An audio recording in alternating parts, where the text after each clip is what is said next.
छत्रपती शिवाजी महाराजांचा राज्याभिषेक दिन 6 जून 1674ला या महाराष्ट्राला, या दक्षिण भूमीला एक राजा मिळाला, छत्रपती मिळाला.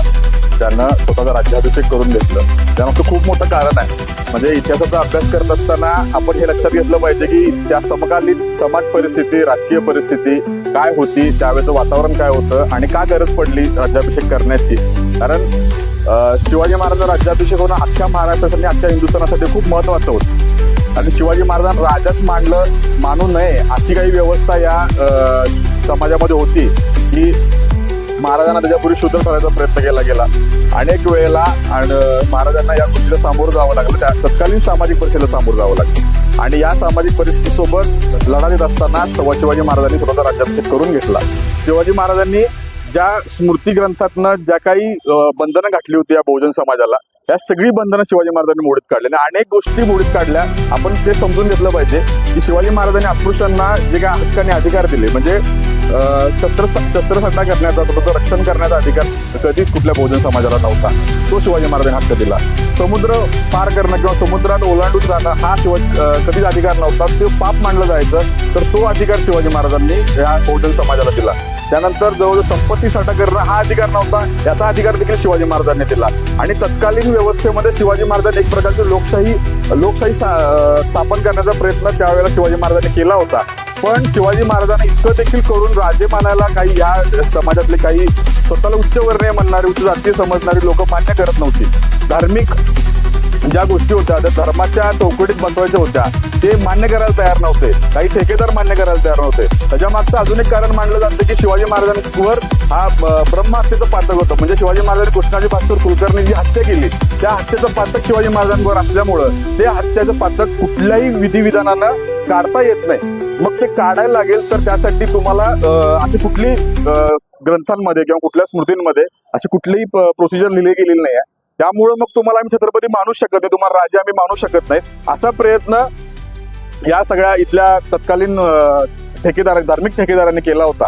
पण शिवाजी महाराजांनी या सगळ्या गोष्टींना फाटा दिला, या सगळ्या गोष्टींना एक दुजोरा दिला आणि ठरवलं की राज्याभिषेक करून घ्यायचा आणि आपण या महाराष्ट्रामध्ये छत्रपती म्हणून गादीवर बसायचं. आणि इथं कुठलाच महाराष्ट्रातला कुठलाच ब्राह्मण त्यावेळेचा तयार झाला नाही जो शिवाजी महाराजांचा राज्याभिषेक करेल. म्हणून स्वतः गागाभट्टांना तिथून बोलवलं गेलं, गागाभट्टांना काशीवरून बोलवलं गेलं आणि गागाभट्टांनी शिवाजी महाराजांचा राज्याभिषेक केला. आणि त्यावेळेला या महाराष्ट्राला, या हिंदुस्थानाला एक असा राजा मिळाला ज्यानं या देशामध्ये रयतेचं राज्य आणलं, लोकशाही आणली, या देशामधलं बहुजनांचं राज्य आणलं आणि प्रत्येकाला समान अधिकार, समान न्याय द्यायचा प्रयत्न शिवाजी महाराजांनी केला.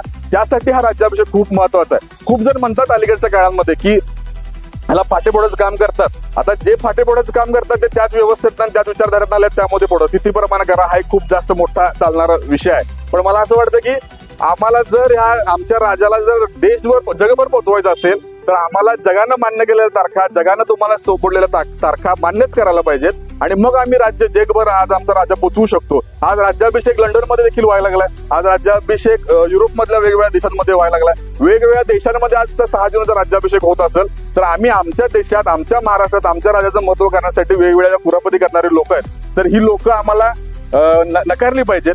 आणि तरच आम्ही या आमच्या राजाला आमच्या बहुजन समाजाच्या तरुणांपर्यंत पोचवू शकतो. नाहीतर मग ते कोरटकर असतील, नाहीतर ते आता ते परवा शिवसृष्टीच्या बोर्डावर ज्यांनी कुलकर्णी असेल, ही एकाच विचारधारेत आलेली लोक आहेत असं आम्हाला वाटतं. तर आम्हाला याला उत्तर द्यायचं असेल तर आम्हाला आमच्या राजाचा इतिहास लोकांना जगजाहीर सांगता आला पाहिजे, समजवता आला पाहिजे, तरच आम्ही तो करू. राज्याभिषेकामध्ये शिवाजी महाराजांचा एक प्रकारे अपमान करण्याचा प्रयत्न देखील केला गेला होता. तो म्हणजे शिवाजी महाराजांचा राज्याभिषेक हा पुराणोक्त मंत्रानं केला होता. संभाजी महाराजांनी जाब विचारला गागाभट्टांना की तुम्ही पुराणोक्त मंत्रानं का राज्याभिषेक करताय. आम्ही या समाजात, माझे वडील छत्रपती शिवाजी महाराज हे क्षत्रिय आहेत आणि त्यांचा वैदिक मंत्रांना राज्याभिषेक झाला पाहिजे. गागाभट्टांनी पुराणोक्त मंत्राने राज्याभिषेक केला.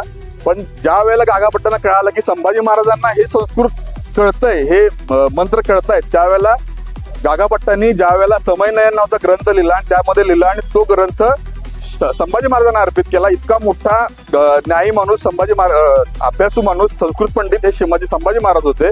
आणि हे देखील स्मृतीमध्ये लिहिलं गेलं की कुठल्याही शूद्राला, कुठल्याही समाजातल्या लोकांना, बहुजन समाजातल्या लोकांना संस्कृत शिकण्याचा अधिकार नव्हता. तोही शिवाजी महाराजांनी मोडीत काढला आणि आपल्या पोराला संस्कृत शिकवायचं हे घेतलं. त्यामुळं ह्या सगळ्या व्यवस्थेला तडा जाणारं काम शिवाजी महाराजांनी केल्यामुळं शिवाजी महाराजांच्या राज्याभिषेकाला विरोध झाला. ह्या सगळा विरोध न जुमानता शिवाजी महाराज स्वतः राज्याभिषेक 6 जून 1674 ला करून घेतला आणि म्हणून आपल्या महाराष्ट्राला आणि या सगळ्या स्वराज्याला एक छत्रपती मिळाले आणि त्याचा आपण नक्कीच आज गौरव केला पाहिजे. आज सगळ्यांनी मिळून इथं हा खूप मोठा कार्यक्रम आपण साजरा करायचा प्रयत्न केला. आपण याच करत राहू आणि आपल्याच समाजातल्या आपल्याच काही लोकांना आपण जास्तीत जास्त पद्धतीनं शिवाजी महाराज आणि संभाजी महाराज आपले जे आपले प्रतीक आहेत, आपली विचारधारेतली प्रतीक आहेत, लोकशाही पुरोगामी विचाराचे जे काय आपले राजे आहेत त्यांचे विचार हे सांगायचा आपण प्रयत्न करूया. धन्यवाद.